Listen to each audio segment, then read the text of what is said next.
Good day, my co-lifelong learners. For this video, we are about to address the issue on the education here in our country, on why the Philippines ranked low in reading comprehension, math, and science in the International Students Assessment that was held last 2018 for the 15-year-old students. This is your presenter, Montero Lionela Jhane F.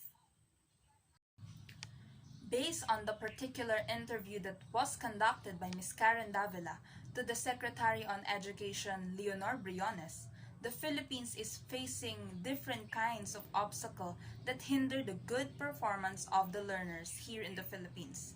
The obstacles are as follows. For the first obstacle that we are facing, we have the hunger, which known to be a prevalent dilemma here in our country. Children, specifically on the indigenous provinces, tend to have a low level of comprehension due to malnourishment and poverty. In line with that, the public finance system allotted a particular amount to conduct feeding programs to the said provinces. However, this may seem to be not enough to solve the problem regarding poverty and malnourishment.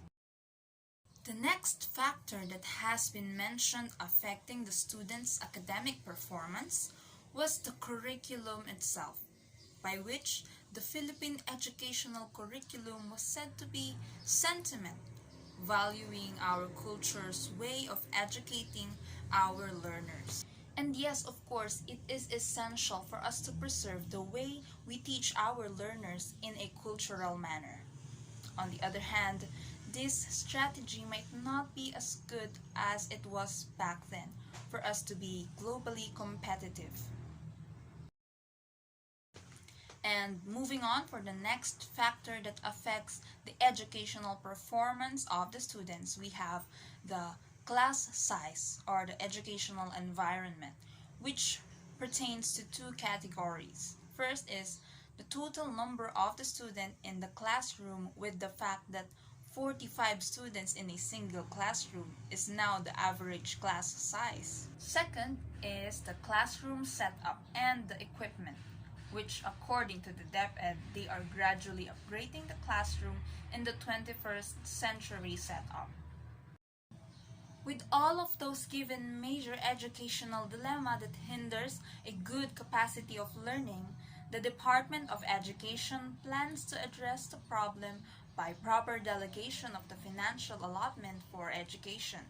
In addition, they are thoroughly studying on the improvement of the Philippine curriculum on education, what to improve and what to retain.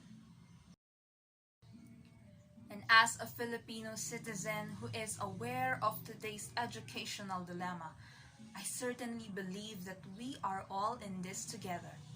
Therefore, each of us has something to contribute for the educational growth of our country. Therefore, as one of the future educator of our country, I believe that I can offer something to my country in my own simple way. Because I believe that nothing can beat a heart full of passion, a mind that is open for a progressive education, and the eagerness to fulfill one's purpose. And that is why I consider it an opportunity to acquire knowledge so that I can share sufficient information and wisdom in my future students. And as people would say, you cannot give what you do not have. So educating yourself is the fundamental step for you to educate others. Therefore, I conclude that the first step starts with one courageous individual, inspiring the people around him or her that shall make an impact to a multitude.